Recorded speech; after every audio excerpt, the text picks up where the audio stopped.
তিতুমির কলেজকে বিশ্ববিদ্যালয় হিসেবে রাষ্ট্রীয় স্বীকৃতি সহ ৭ দফা দাবিতে মহাখালীতে সড়ক অবরোধ করেছে সরকারি কলেজের শিক্ষার্থীরা।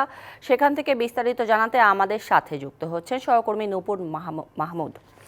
নূপুর, রাস্তা বন্ধ হয়ে যাওয়ার সেখানকার পরিস্থিতি সম্পর্কে জানাবেন। এছাড়াও শিক্ষার্থীরা আর কোনো কিছু জানিয়েছেন কিনা তাদের পরবর্তী কর্মসূচি সম্পর্কে?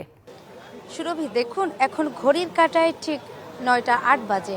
এখনও কিন্তু তিতুমির কলেজের শিক্ষার্থীরা তাদের আমরণ অনশন এখনও চালিয়ে যাচ্ছেন এবং সেই সাথে আমরা দেখেছি তারা এখনও বসে আছেন তাদের মূল ফটকে, অর্থাৎ তিতুমির কলেজের গেটের সামনে।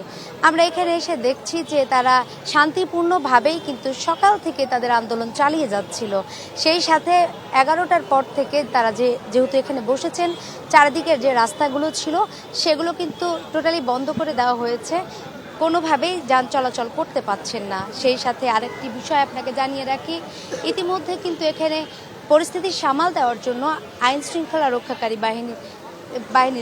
বাহিনীর পক্ষ থেকেও কিন্তু পুলিশ এসেছেন এবং সেই সাথে তারা আছেন। 250-টিরও বেশি ডিজাইন অপশন নিয়ে ওয়ালটন স্মার্ট ফ্রিজ, বোঝে আপনার প্রয়োজন।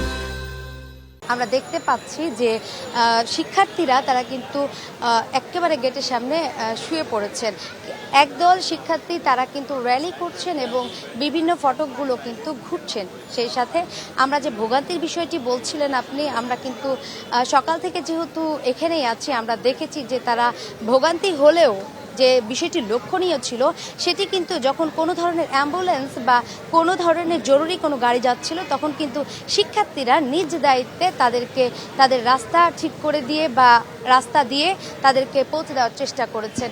আবার আরেকটি বিষয় আমরা দেখেছি, তাদের যে দাবি, সে দাবি যতক্ষণ না মানা হচ্ছে ততক্ষণ তারা যাবে না বলে কিন্তু বারবার বলছেন। আমরা ইতিমধ্যে যে সকল শিক্ষার্থীরা শুয়ে আছেন, আপনি আমার ক্যামেরা লেন্সের মাধ্যমে দেখতে পাচ্ছেন যে যারা শুয়ে আছে তাদের সাথে আমরা কথা বলেছি, তারা কিন্তু বারবারই বলছেন যে যতক্ষণ পর্যন্ত তাদের দাবি মেনে না নেওয়া হবে ততক্ষণ পর্যন্ত কিন্তু তারা এভাবেই থাকবেন। আর এইটি প্রায় বিগত কয়েক মাস ধরেই কিন্তু তারা আন্দোলন চালিয়ে যাচ্ছিল। তার মধ্যে বুধবার থেকে অর্থাৎ পরশু দিন থেকে তারা কিন্তু তাদের দাবির আদায়ের লক্ষ্যে তারা তাদের কর্মসূচি চালিয়ে যাচ্ছেন এবং সেই সাথে তারা কিন্তু আমরণ অনশনের ডাক দিয়েছেন, যেটা তারা বহাল রেখেছেন। অর্থাৎ তারা তাদের আন্দোলনে কিন্তু অনড় থাকবেন যতক্ষণ পর্যন্ত তাদের দাবি না মেনে নেওয়া হবে।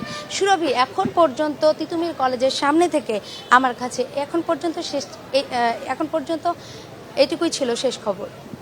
নূপুর মাহমুদ, ধন্যবাদ আপনাকে।